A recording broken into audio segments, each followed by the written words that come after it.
नमस्कार, जोहार। मैं मानसी गुप्ता और आप देख रहे हैं न्यूज झारखंड। समय हो चला है देश दुनिया की बड़ी खबरों को जानने का, उनसे अपडेट होने का। तो चलिए जानते हैं आज की बड़ी खबरों को।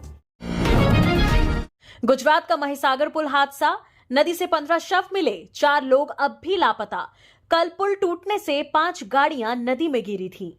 गुजरात में वडोदरा और आणंद को जोड़ने वाला पुल टूटने के बाद महिसागर नदी से 15 शव निकाले जा चुके हैं। एनडीआरएफ को गुरुवार सुबह 2 शव मिले, जबकि 13 बुधवार को ही बरामद हो चुके थे। हादसे में एक ही परिवार के 3 लोगों की मौत हो गई है। अभी भी 4 लोग लापता बताए जा रहे हैं। इनकी तलाश जारी है। महिसागर नदी पर बना ब्रिज बुधवार सुबह टूट गया था। चलते ट्रैफिक के बीच पुल टूट जाने से 2 ट्रक, 2 कार और एक रिक्शा नदी में गिर गया था। एक टैंकर टूटे सिरे पर फंस गया था। 45 साल पुराना ये ब्रिज दक्षिण गुजरात को सौराष्ट्र से जोड़ता था। इसके टूटने से भरूच, सूरत, नवसारी, तापी और वलसाड से सौराष्ट्र पहुंचना मुश्किल हो गया है। अब इसके लिए अहमदाबाद होकर जाना होगा। सरकार का दावा, इस साल 50,000 नौकरियां मिलेंगी। आरआरबी ने अब तक 9,000 लोगों को भेजे नियुक्ति पत्र। रेलवे भर्ती बोर्ड ने पहली तिमाही में 9,000 से ज्यादा उम्मीदवारों को नियुक्ति पत्र भेजे हैं। रेलवे मंत्रालय ने कहा कि वित्तीय वर्ष 2025-26 में 50,000 से ज्यादा उम्मीदवारों को नौकरियां दी जाएंगी। मंत्रालय ने कहा कि नवंबर 2024 से अब तक 55,197 पदों के लिए 7 अलग अलग अधिसूचनाएं जारी की हैं। इन अधिसूचनाओं के तहत 1,86,00,000 से ज्यादा उम्मीदवारों की कंप्यूटर आधारित परीक्षाएं आयोजित की गई हैं। रेलवे मंत्रालय ने बुधवार को कहा कि वित्तीय वर्ष 2025-26 में 50,000 से ज्यादा उम्मीदवारों को नौकरियां दी जाएंगी। मंत्रालय ने कहा कि रेलवे भर्ती बोर्ड ने पहली तिमाही में 9,000 से ज्यादा उम्मीदवारों को नियुक्ति पत्र भेजे हैं। अमरनाथ यात्रा, 7वें दिन 16,720 श्रद्धालुओं ने दर्शन किए। अब तक 1,28,000 तीर्थयात्री आ चुके। 9 अगस्त तक चलेगी यात्रा। अमरनाथ यात्रा के 7वें दिन 18,633 श्रद्धालुओं ने पवित्र गुफा में हिम शिवलिंग के दर्शन किए। यात्रा के शुरुआती हफ्ते में 1,28,000 से ज्यादा तीर्थयात्री पवित्र गुफा मंदिर में दर्शन कर चुके हैं। पवित्र अमरनाथ यात्रा 3 जुलाई को शुरू हुई थी। ये 9 अगस्त तक चलेगी। यात्रा के पहले दिन गुरुवार को 12,348, शुक्रवार को 14,515, शनिवार को 21,109, रविवार को 21,512 तीर्थयात्री, सोमवार को 23,857 तीर्थयात्री दर्शन के लिए पहुंचे थे। अब तक 4 लाख से अधिक लोगों ने रजिस्ट्रेशन कराया है। यदि आप अमरनाथ सिर्फ धार्मिक यात्रा के रूप में आ रहे हैं तो बालटाल रूट बेहतर है। यदि कश्मीर के प्राकृतिक सौंदर्य को करीब से देखना चाहते हैं तो पहलगाम रूट बेहतर है। हालांकि इसकी हालत बालटाल रूट के विपरीत है। बिहार में वोटर लिस्ट रिवीजन पर सुप्रीम कोर्ट में सुनवाई। अदालत ने कहा, ईसी के एक्शन से समस्या नहीं, लेकिन ये चुनाव से पहले क्यों? बिहार विधानसभा चुनाव से पहले वोटर लिस्ट के रिवीजन मामले में सुप्रीम कोर्ट में गुरुवार को सुनवाई जारी है। याचिकाकर्ताओं का आरोप है कि वोटर लिस्ट रिवीजन नियमों को दरकिनार किया जा रहा है। वोटर की नागरिकता जांची जा रही है। ये कानून के खिलाफ है। इस दौरान सुप्रीम कोर्ट ने चुनाव आयोग से पूछा कि बिहार में मतदाता सूची के विशेष गहन पुनरीक्षण SIR यानी वोटर लिस्ट रिवीजन में नागरिकता के मुद्दे में क्यों पड़ रहे हैं। यह गृह मंत्रालय का क्षेत्राधिकार है। SIR के खिलाफ राजद सांसद मनोज झा, TMC सांसद महुआ मोइत्रा समेत 11 लोगों ने याचिकाएं दाखिल की गई हैं। सुप्रीम कोर्ट में जस्टिस सुधांशु धूलिया और जस्टिस जयमाल्या बागची की बेंच सुनवाई कर रही है। याचिकाकर्ता की ओर से वकील गोपाल शंकर नारायण, कपिल सिब्बल और अभिषेक मनु सिंघवी दलील दे रहे हैं। दिल्ली NCR में भूकंप, 10 सेकंड तक झटके महसूस हुए। 4.4 तीव्रता। हरियाणा के झज्जर में केंद्र था। 6 महीने में तीसरी बार भूकंप आया। दिल्ली में गुरुवार को भूकंप के तेज झटके महसूस किए गए। भूकंप का केंद्र हरियाणा के झज्जर में था। यहां रिक्टर स्केल पर तीव्रता 4.4 थी। इसकी वजह से दिल्ली और NCR में भूकंप के झटके महसूस किए गए। किसी तरह के नुकसान की खबर नहीं है। हरियाणा के जिंद और बहादुरगढ़ के अलावा पश्चिमी उत्तर प्रदेश और राजस्थान के इलाकों में भी 10 सेकंड तक झटके आए। बीते 6 महीने में दिल्ली और NCR में तीसरी बार भूकंप आया है। इससे पहले 19 अप्रैल और 17 फरवरी को भी भूकंप आया था। अफगानिस्तान में 19 अप्रैल की दोपहर 12:17 पर रिक्टर स्केल पर 5.8 तीव्रता का भूकंप आया था। इसका असर जम्मू कश्मीर और दिल्ली NCR तक महसूस किया गया था। जानमाल का कोई नुकसान नहीं हुआ था। UGC का नया आदेश, व्हाट्सएप पर जूनियर को परेशान करना भी अब रैगिंग माना जाएगा। यूजीसी ने उच्च शिक्षण संस्थानों को निर्देश दिया है कि वे जूनियर छात्रों को परेशान करने के लिए बनाए गए किसी भी अनौपचारिक व्हाट्सएप ग्रुप पर नजर रखें। अधिकारियों ने ये जानकारी दी। अधिकारियों ने कहा कि इस प्रकार के ग्रुप को रैगिंग माना जाएगा और रैगिंग रोधी नियमों के तहत कड़ी कार्रवाई की जाएगी। यूजीसी को नए छात्रों से हर साल दर्जनों शिकायतें मिलती हैं, जिनमें वरिष्ठ छात्रों द्वारा उन्हें परेशान किए जाने के आरोप लगाए जाते हैं। यूजीसी ने अपने नवीनतम निर्देश में कहा, कई मामलों में वरिष्ठ छात्र अनौपचारिक व्हाट्सएप ग्रुप बनाते हैं, कनिष्ठ छात्रों से संपर्क करते हैं और उन्हें मानसिक रूप से प्रताड़ित करते हैं। ये भी रैगिंग के समान है और इसके लिए अनुशासनात्मक कार्रवाई की जाएगी। उन्होंने कहा, परिसर में छात्रों की सुरक्षा सर्वोपरि है और इस पर कोई समझौता नहीं किया जा सकता। रैगिंग रोधी मानदंडों को लागू करने में विफलता के कारण अनुदान रोकने सहित कड़ी कार्रवाई हो सकती है। पीएम मोदी 5 देशों की यात्रा के बाद स्वदेश लौटे। 4 देशों ने दिए सर्वोच्च सम्मान। प्रधानमंत्री नरेंद्र मोदी 2 से 9 जुलाई तक 5 देशों के दौरे पर थे। वह 5 देशों के 8 दिनों के दौरे के बाद गुरुवार सुबह स्वदेश लौट आए हैं। उनका दौरा 2 जुलाई को घाना के साथ शुरू हुआ था। वह घाना के बाद त्रिनिदाद एवं टोबैगो, अर्जेंटीना, ब्राजील और फिर नामीबिया गए थे। इस दौरान 5 में से 4 देशों ने उन्हें अपने सर्वोच्च सम्मान से नवाजा। पीएम मोदी का 3 अफ्रीकी देशों का दौरा ग्लोबल साउथ के सशक्तिकरण के लिहाज से बहुत महत्वपूर्ण था। पीएम मोदी 2 से 3 जुलाई तक घाना के दौरे पर थे। यह किसी भारतीय प्रधानमंत्री की घाना की 30 वर्षों में पहली यात्रा थी। घाना के राष्ट्रपति जॉन महामा ने उनका स्वागत किया। इस दौरान पीएम मोदी ने राष्ट्रपति महामा और उपराष्ट्रपति प्रोफेसर नाना जेन ओपुकू अग्यमांग के साथ मुलाकात की। दोनों देशों ने अगले 5 वर्षों में द्विपक्षीय व्यापार को दोगुना करने का फैसला किया। पीएम मोदी ने घाना की संसद को संबोधित भी किया। घाना को अफ्रीका का वैक्सीन हब बनाने के लिए भारत के सहयोग पर चर्चा हुई। भारत में पहला सेमीकंडक्टर प्लांट शुरू। टाटा इलेक्ट्रॉनिक्स और ताइवान की कंपनी मिलकर चिप बनाएगी। दूसरे देशों पर निर्भरता कम होगी। गुजरात के धोलेरा में सेमीकंडक्टर चिप बनाने वाला भारत का पहला प्लांट शुरू हो गया है।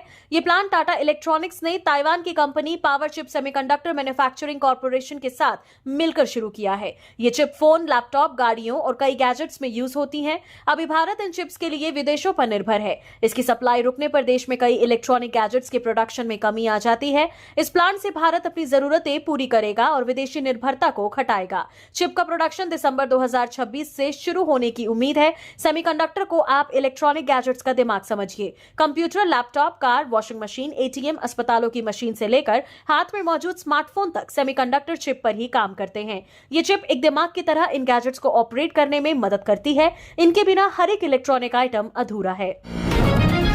गर्लफ्रेंड बन जाए आईपीएस। हरिद्वार से कंधे पर 121 लीटर गंगाजल वाला कांवड़ लाया इंटर में पढ़ने वाला राहुल। सावन में उत्तर भारत के लाखों हिंदू श्रद्धालु हरिद्वार से कांवड़ लेकर सैकड़ों किलोमीटर की पैदल यात्रा करते हैं। भगवान शंकर के प्रति अपनी आस्था और अलग अलग कामनाओं के साथ भक्त इस कठिन तपस्या को पूरी करते हैं। इनमें एक है दिल्ली का रहने वाला राहुल, जिसकी कहानी खूब वायरल हो रही है। नरेला का रहने वाला राहुल अपनी गर्लफ्रेंड के आईपीएस बन जाने की कामना के साथ 121 लीटर गंगाजल वाला कांवड़ लेकर हरिद्वार से दिल्ली के लिए निकला और उसकी यात्रा अब आखिरी चरण में है। बड़ौत मुजफ्फरनगर कांवड़ मार्ग पर राहुल ने मीडिया कर्मियों से बात करते हुए बताया कि यह उसकी चौथी कांवड़ है। वह पिछले साल भी 101 लीटर गंगाजल लेकर हरिद्वार से दिल्ली पहुंचा था। इस बार उसने 20 लीटर अधिक गंगाजल लिया है। उसकी मनोकामना पूछने पर राहुल ने बताया कि उसकी प्रेमिका आईपीएस बनने की तैयारी कर रही है और वह उसके लिए भगवान शंकर से प्रार्थना करता है। आम के उत्पादन में भारत बना नंबर 1, यूपी बना सबसे बड़ा उत्पादक राज्य। आम को यूं ही फलों का राजा नहीं कहा जाता। इसका स्वाद, खुशबू और विविधता भारत की मिट्टी से गहराई से जुड़ी है। भारत न केवल आम का सबसे बड़ा उपभोक्ता है, बल्कि दुनिया का सबसे बड़ा उत्पादक देश भी है। वैश्विक आम उत्पादन का लगभग 45% अकेले भारत में होता है। हर साल भारत में करीब 2 करोड़ 5 लाख टन आम का उत्पादन होता है, जबकि दूसरे नंबर पर आने वाला देश इंडोनेशिया महज 36 लाख टन आम पैदा करता है। इसके बाद चीन 33 लाख टन, थाईलैंड, मैक्सिको और पाकिस्तान का नंबर आता है। नेशनल हॉर्टिकल्चर बोर्ड यानी एनएचबी के ताजा आंकड़ों के अनुसार भारत में उत्तर प्रदेश आम उत्पादन में सबसे आगे है। देवघर में श्रावणी मेला, ड्रोन से होगी मंदिर और मेला क्षेत्र की निगरानी, वीआईपी दर्शन पर भी रोक। झारखंड के विश्व प्रसिद्ध बाबा बैद्यनाथ धाम में श्रावण मास के दौरान होने वाले मास व्यापी श्रावणी मेले की तैयारियां जोरों पर हैं। 11 जुलाई से शुरू होने वाले इस मेले में हर साल देश विदेश से 60 से 70 लाख श्रद्धालु बाबा बैद्यनाथ के दर्शन के लिए पहुंचते हैं। इस बार झारखंड सरकार और जिला प्रशासन ने मेले को सुगम, सुरक्षित और व्यवस्थित बनाने के लिए विशेष इंतजाम किए हैं। खास बात यह है कि इस बार श्रावण मास के दौरान बाबा मंदिर में वीआईपी, वीवीआईपी दर्शन की सुविधा पर पूरी तरह से रोक लगा दी है। साथ ही मेले की निगरानी के लिए पहली बार आर्टिफिशियल इंटेलिजेंस और ड्रोन तकनीक का इस्तेमाल किया जाएगा। श्रावण मेले की तैयारियों की समीक्षा करने पहुंचे पर्यटन मंत्री सुदीप सोनू ने बुधवार को जिला प्रशासन के सभी विभागों के पदाधिकारियों के साथ समीक्षा बैठक की। उन्होंने कहा कि सभी विभागों की मुकम्मल तैयारी है। स्कूल में पीरियड्स की जांच के लिए उतरवाए गए कपड़े। महाराष्ट्र के स्कूल में 10वीं की बच्चियों से शर्मनाक हरकत, प्रिंसिपल समेत 8 पर केस। महाराष्ट्र पुलिस ने थाने के एक प्राइवेट स्कूल के प्रिंसिपल समेत 8 लोगों के खिलाफ केस दर्ज किया है। आरोप है कि स्कूल में कक्षा 5 से 10 की बच्चियों के कपड़े उतरवाकर चेकिंग की गई। 9 जुलाई को पेरेंट्स की शिकायत के बाद पुलिस ने स्कूल एडमिनिस्ट्रेशन के 8 लोगों को गिरफ्तार किया। बच्चियों ने अपने पेरेंट्स को बताया कि स्कूल के टॉयलेट में खून के धब्बे मिले थे, जिसके बाद सभी लड़कियों को कन्वेंशन हॉल में बुलाया गया और प्रोजेक्टर पर इसकी तस्वीरें दिखाई गई। इसके बाद लड़कियों से पूछा गया कि किस किस को अभी पीरियड्स हो रहे हैं। जिन लड़कियों ने हाँ में जवाब दिया, उनकी उंगलियों के निशान लिए गए। वहीं जिन लड़कियों ने ना में जवाब दिया, उन्हें बारी बारी से टॉयलेट में ले जाकर एक एक करके कपड़े उतरवाकर प्राइवेट पार्ट्स की जांच की गई। जब बच्चियों ने यह बात घर जाकर पेरेंट्स को बताई तो पेरेंट्स स्कूल के बाहर जमा हो गए और पुलिस के पास जाकर शिकायत की। मामले की जानकारी मिलने के बाद पुलिस ने स्कूल प्रिंसिपल, 4 टीचर्स, एक महिला अटेंडेंट और 2 ट्रस्टीज को गिरफ्तार कर लिया है। इन सभी पर भारतीय न्याय संहिता सेक्शन 74, 76 और पॉक्सो एक्ट के तहत मुकदमा दर्ज किया गया है। हिमाचल में श्रीखंड महादेव यात्रा शुरू, पहला जत्था रवाना। 5000 श्रद्धालु करा चुके पंजीकरण। 18,570 फुट ऊंचाई पर भगवान भोले का वास। हिमाचल प्रदेश में विश्व की सबसे कठिन धार्मिक यात्राओं में शुमार श्रीखंड महादेव यात्रा आज से शुरू हो गई है। आज सुबह 5 बजे भगवान शिव के भक्तों का पहला जत्था श्रीखंड के लिए रवाना हुआ। यह 12 जुलाई को श्रीखंड पहुंचेगा। कल शुक्रवार से रोजाना 800 की संख्या में भक्तों के जत्थे को श्रीखंड भेजा जाएगा। इस यात्रा के दौरान श्रद्धालुओं के भोजन के लिए जगह जगह भंडारे का आयोजन किया जाएगा। इनके ठहरने और स्वास्थ्य जांच के लिए 5 जगह बेस कैंप बनाए गए हैं। इनमें स्वास्थ्य जांच और फिटनेस टेस्ट पास करने के बाद श्रद्धालुओं को श्रीखंड की यात्रा पर भेजा जाएगा। 23 जुलाई तक चलने वाली इस यात्रा पर जाने से पहले फिटनेस टेस्ट पास करना और पंजीकरण अनिवार्य होगा, क्योंकि इस यात्रा को खतरनाक ट्रैकिंग वाली धार्मिक यात्राओं में से एक माना जाता है। इसमें श्रद्धालुओं को 32 किलोमीटर संकरे व खतरनाक रास्ते से पैदल चलना पड़ता है। महाराष्ट्र की जेलों में क्षमता से 12,000 ज्यादा कैदी बंद। मुंबई सेंट्रल जेल में 3 गुना ज्यादा बंदी। महाराष्ट्र के मुख्यमंत्री देवेंद्र फडणवीस ने बताया कि राज्य की 60 जेलों में 39,527 कैदी थे, जबकि उनकी क्षमता 27,184 कैदियों की है। ये आंकड़े मई 2025 तक के हैं। राज्य विधान परिषद में बुधवार को एक प्रश्न के लिखित उत्तर में फडणवीस ने कहा कि मुंबई सेंट्रल जेल की क्षमता 999 कैदियों की है, लेकिन वहां क्षमता से 3 गुना ज्यादा कैदी हैं। मुख्यमंत्री ने कहा कि राज्य नई जेलें बनवा रही है, साथ ही मौजूदा जेलों में नए बैरक जोड़कर कैदियों के लिए जगह भी बढ़ाई जा रही है। इससे 17,110 कैदियों के लिए जगह बनेगी। कर्नाटक, हासन में 40 दिन में हार्ट अटैक से 23 मौतें, लोगों में दहशत। मैसूर में भी रोज हजारों लोग जांच कराने पहुंच रहे। कर्नाटक के हासन में हार्ट अटैक से मौत के मामले तेजी से बढ़ रहे हैं। पिछले 40 दिनों में यहां हार्ट अटैक से 23 मौतें हो चुकी हैं। इनमें से 6 की उम्र 19 से 25 साल के बीच थी, वहीं 8 की उम्र 25 से 45 साल के बीच थी। उधर बेंगलुरु के जयदेव अस्पताल में हार्ट अटैक के मरीजों की संख्या में 8% का इजाफा हुआ है।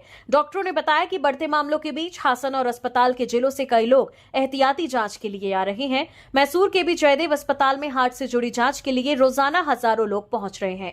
जयदेव अस्पताल मैसूर के मेडिकल सुपरिटेंडेंट डॉक्टर के सदानंद ने लोगों से घबराने की अपील नहीं की। उन्होंने कहा, मीडिया में खबरें देखने के बाद लोग घबराहट में अस्पताल की ओर भाग रहे हैं। जयदेव अस्पताल में एक बार जांच कराने से समस्या का समाधान नहीं होगा। लोगों को अपने आसपास उपलब्ध किसी भी अस्पताल में हृदय की जांच करवानी चाहिए। सिर्फ हार्ट की जांच से भविष्य में होने वाली समस्याओं से बचा नहीं जा सकता। जीवन शैली में बदलाव जरूरी है। अच्छी सेहत बनाए रखने के लिए नियमित एक्सरसाइज भी जरूरी है। ChatGPT बनाने वाली कंपनी अपना वेब ब्राउजर लॉन्च करेगी। बार बार वेबसाइट्स पर जाने की जरूरत नहीं पड़ेगी। गूगल क्रोम को मिलेगी टक्कर। ChatGPT बनाने वाली कंपनी OpenAI आने वाले कुछ हफ्तों में artificial intelligence powered web browser launch करने जा रही है। OpenAI का ये ब्राउजर ChatGPT जैसे इंटरफेस में कुछ काम सीधे करेगा, यानी यूजर्स को बार बार वेबसाइट्स पर जाने की जरूरत नहीं पड़ेगी। न्यूज एजेंसी रॉयटर्स ने सूत्रों के हवाले से ये जानकारी दी है। OpenAI की योजना है कि ये ब्राउजर उनके AI प्रोडक्ट्स जैसे ऑपरेटर को ब्राउजिंग में जोड़ा जाए, जो बुकिंग या फॉर्म भरने जैसे काम कर सके।